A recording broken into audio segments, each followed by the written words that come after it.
안녕하세요. 이종호 법무사입니다. 저번 시간에서 권리금에 대해서 한번 살펴봤는데요.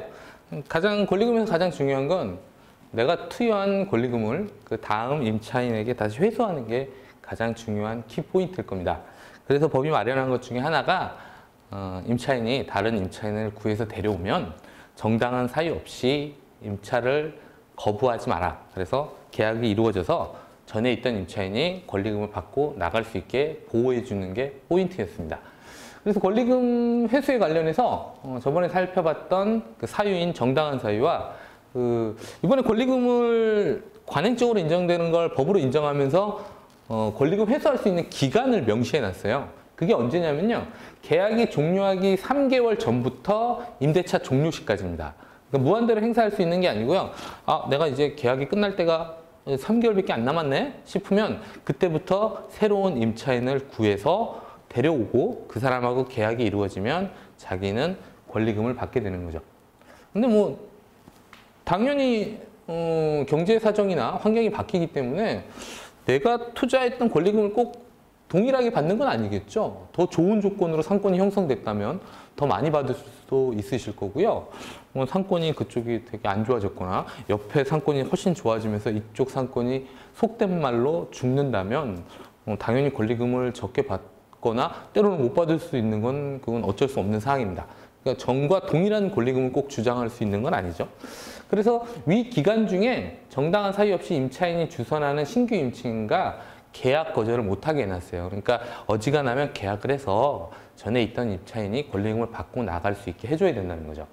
그리고 만약에 거절하면 저번에 살펴봤듯이 그에 대한 손해배상을 해야 된다는 거. 그리고 정당한 사유가 뭐가 있었냐? 그거는 저번에 설명드린 대로 법원의 판단을 한번 살펴봐요. 임대인은 거절이 항상 정당하다고 할 거고요. 그리고 임차인 입장에서는 부당하다고 섬길 만한 사유들이 아무래도 입장이 다르다 보니까 그에 대해서 만약에 법적 분쟁이 된다고 하면 법원의 판단을 기다려 봐야 될 것 같습니다. 제가 많은데요. 그 중에 하나만 예시로 이렇게 적어 놨습니다. 예를 들어서 전에 임대차가 끝났어요. 제가 임차인이 끝났어요. 그러면 다른 임차인이 들어와야 제가 그 사람한테 권리금을 받고 나가겠죠. 그런데 저는 예를 들어서 보증금 5천만 원에 뭐 월세 100만 원으로 임차를 해서 영업을 했어요. 근데 이번에 임차인이 내놓으면서 보증금 5천만 원이 아니라 보증금 1억에 월세 200으로 올린다고 하면은 다른 임차인이 들어올까요?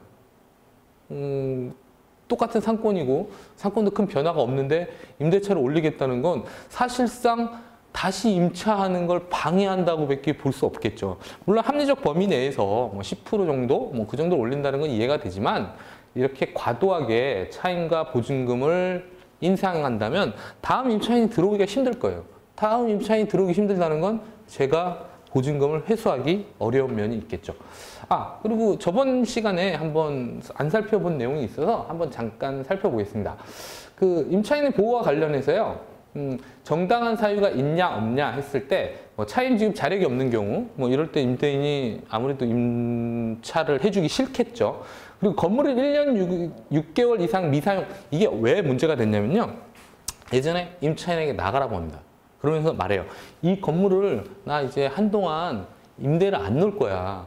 너랑 다음 임차인이 계약을 못하게 하려는 게 아니라, 그래서 권리금을 못 받게 하고 내가 받으려는 게 아니라 내가 한동안 장사를 이 건물을 비워두거나 우리 딸이 뭘 할 거라서 써야 되기 때문에 당신이 좀 나가줘야겠어 라고 하는 겁니다. 그리고 그 사람이 나가면 다른 세입자를 받고 권리금은 자기가 또 받는 이렇게 나쁜 경우가 있었어요. 그래서 정말 그런 이유 때문에 가게를 비우는 경우도 있겠죠. 그래서 맥심 1년 6개월을 정해놓은 겁니다. 정말 가게를 비울 거면 1년 6개월 이상은 미사용으로 유지해야 이 사람이 정말 가게를 비울 의사가 있었구나라고 새겨주겠다는 겁니다. 그리고 저번 시간에 요거 한번 설명을 드린다고 했는데 못 드린 것 같아서 이번 시간에 설명을 한번 드렸습니다. 다음 시간에 또 권리금에 대해서 구체적인 사항 또 한번 살펴보도록 하겠습니다. 네, 감사합니다.